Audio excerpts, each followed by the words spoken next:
Just a little bit of background about me before I start to give an overview of what we do at Crowdhelix. So I was previously, in my previous role, I was head of European Research and Innovation at University College London.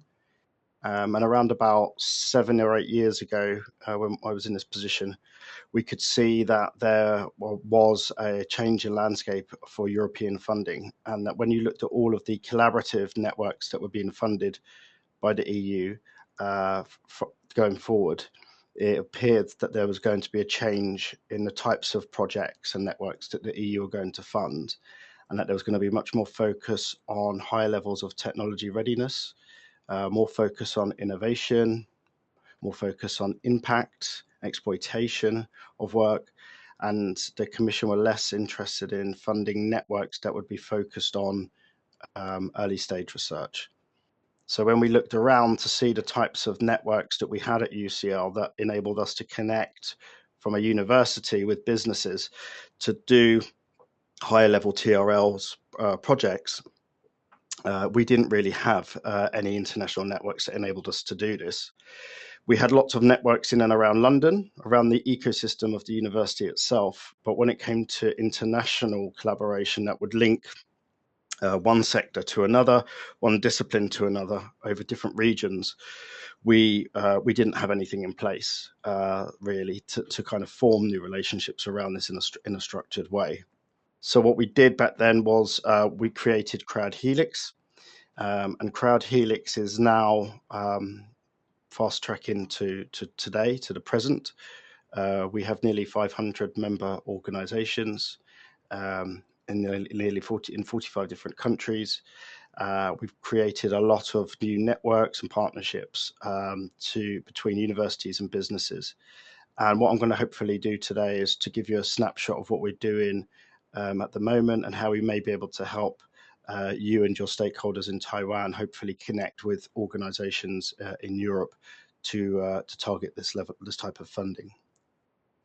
So just some high-level snapshot stats. Since launching Crowdhelix, on the right-hand side here, you'll see the numbers of collaborators that we have on the platform. So it's fast approaching 5,000 people. It's fast approaching 500 organizations and 46 different countries. And since we started to build out the network, our focus initially has been on European engagement. So most of our members are from the European Union or associated countries. And our next phase of development is really to go global with the platform and with the network. And that's one of the main reasons why I'm speaking to you here today, to kind of open that offer, extend that offer to you and your stakeholders to see if you would be interested in participating in what we do at Crowdhelix. Here's a snapshot of our universities. So this is basically the spine of our network, what we call the RTO membership base. We have nearly 100 members, RTO members, from all over Europe, and we also have around about 20 multinational international corporations as well as members. And here we have around about 400 small to medium-sized enterprises. Now, it's important to note that our business model as a network and a platform is subscription-based model. So pretty much most of our members who are participating in Crowdhelix activities pay us a subscription fee to access the network and the platform. One of my offers here today to you and your organizations is effectively a free offer. What I would like to do is to see if following today's event or in the future, if any of you or your stakeholders are interested in learning more about what we do at Crowdhelix, how you may be able to get access to our networks and onto the platform, then I'd be very happy to give you a free membership offer, really. And this is really our commitment to extending our reach to organizations in regions that we have yet to really tap into. And we very much see Taiwan as being one of those areas. So yes, we're a membership organization. Yes, most organizations have to pay a subscription fee, normally several thousand euros per year. But for your organizations at the moment, we would be happy to waive that fee in order to demonstrate the value that we can provide. And then hopefully after that, if we can do our job properly and provide value, perhaps your organisation will be able to fully join the organisation in the future. So just some high-level stats about what we do as a network. So we've been around now for 6 years. Our membership has secured just under 10% of the Horizon 2020 budget. Collectively, this is a moving statistic on a daily basis, but our members have won somewhere between 5 and 6 billion euros of funding from Horizon 2020. And why is this important to you? It's important in our view because it demonstrates the quality of the organisations who are members of Crowdhelix. It shows this obviously quite high number, 5 to 6 billion euros is a lot of funding, but it shows that our members are active and engaged in this and winning funding from these streams. So here is just a map, just to give you it's a little bit busy, but it's just to give you a snapshot of the composition of and the location of most of our members. We have some beyond this map, so we have some members now in South America, for example. But as you'll see here, from looking at the stars and the circles, which represent different types of organisations, you can see that the vast majority of our membership base is actually in the European Union. What we would like to do is to have more stars and circles in regions that we are underrepresented in. And I'd very much like, as an output of today, to hopefully see maybe some of those stars and circles to be represented in Taiwan on our map next year.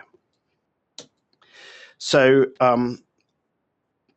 why is it important for you to maybe consider getting access to Crowdhelix?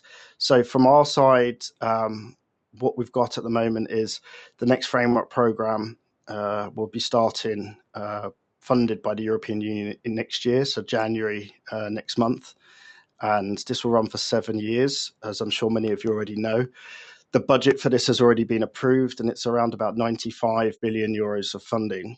And around about 2/3 of that funding is dedicated to international collaboration. And what the Commission are really European Commission are really trying to encourage and promote is global international collaboration on the basis of excellence. So we're really now trying to reach out to organisations and regions outside of the European Union and those non-associated countries, and we really would like to gain more representation from third countries, like from those based in Taiwan. What we do is we profile organizations and people within their organizations, and then we basically link them together to do collaboration.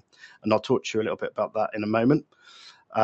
Here are some examples of some success stories where we've helped some of our members, actually connecting them to new networks that are emerging, and those networks have then led to proposals, and those proposals have subsequently been funded. I'd also encourage you to go to our website.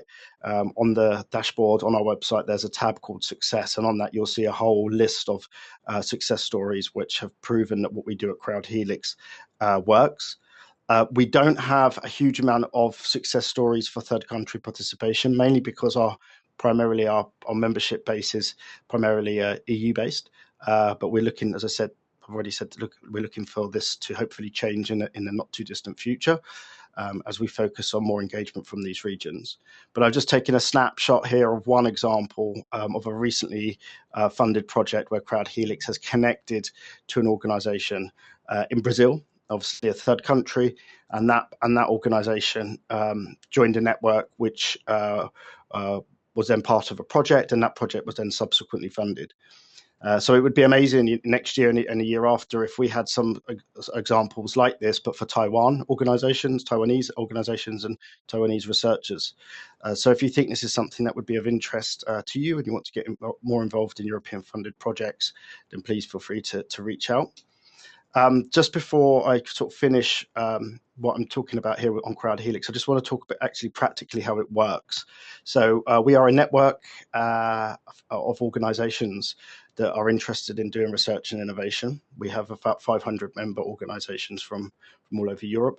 Practically speaking, we are structured around virtual clusters, which we call helixes. Here you will see most of our helixes that are live at the moment in all sorts of thematic areas. So transport to healthy cities to COVID-19. And then what we then do is we profile organizations and people within those organizations who have an interest and a capability in those areas.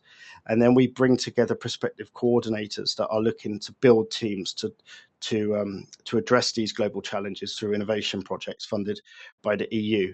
And then what we do is, when speaking to the coordinators, we try to identify what their needs are, what the Commission will be looking for in terms of what the call is saying and what the expected impacts are. And then we try to really find the very best partners for them on a global scale to hopefully join that team in order to create the magic recipe for success in this area. This is an example of one Helix page, which is materials. This is led by a leading Spanish research center called LATAT. They're very active in European funding. They're one of our sponsors and our leaders of the material Helix. And added to the helixes that we have, we run events to bring people and teams together, so to build networks in response to these forthcoming calls that are funded by the European Union. And here is an example here of some of the events that we've hosted recently. We had an event about 6 weeks ago on the European Green Deal, which is a big €1 billion program to fund Green Deal initiatives initiated by the European Commission. And next year we will have probably around about 10 to 12 events. Each of these events will be focused on forthcoming calls to be funded by the European Union. And if you or your organizations are interested in these events, you can attend. You don't have to do this physically. We do brokeraging virtually as well. And if this is something that will be of interest to you, and you have certain areas that you would like to flag as a priority for you or your organization, then please feel free to get in contact. I'll be very happy to see how we may be able to help invite you to these events and see how we can help you to potentially profile yourself to prospective coordinators. So these 6 boxes are really the main funding pots for collaborative research funded by the European Union's next program, which starts in January. Here you'll see the way that the funding is very multidisciplinary. The Commission, these projects, when they get funded, we're talking about 5 to 10 million euros, typically in size. The European Union want to see projects that will do excellent research, but then also turning that research into innovation, and then that innovation having an impact. And what you find is you have different disciplines that are required in order to get the magic ingredients needed to be successful, and you need different sectors as well. So, small businesses, big businesses, research centers, and they're all addressing these sort of global and societal challenges. When an organization participates in Crowdhelix and they join, it's not just that we say, okay, you can profile your organization and people within your organization. In addition to that, we will allocate an account manager to work with you to identify what your needs are, and who will be basically representing your needs across the network. So if we see calls that are being developed from some of our member organizations, we will then try to introduce you to those emerging networks. So this is an overview of our team. We're based in London and in Portugal as well, and in Ireland. We have a technology arm to the business, and we also have a network-based arm. As I said, we're fairly new emerging company. I think by the end of next year, we'll probably have around about 20 people in the team. One of our key priorities for next year and beyond is really to get participation from organizations that we have yet to kind of get much activity in. And we would really value and welcome the opportunity to showcase what we can do to Taiwanese researchers and innovators. And if any of you have any questions or would like to get in contact with me, or at least maybe if you want me to show a demo of what we do, and to dig a bit deeper into the successes, then I'm very happy to do that. So I'd like to thank you once again for your time. Really appreciate this and the invite. And should anyone have any follow-up questions from today, please feel free to get in contact with me. My email details are here, michael@crowdhelix.com. And then you can just type in crowdhelix.com and you can find out more information on what we do and what we're offering that way. So thanks again. Have a good day and best wishes. Bye.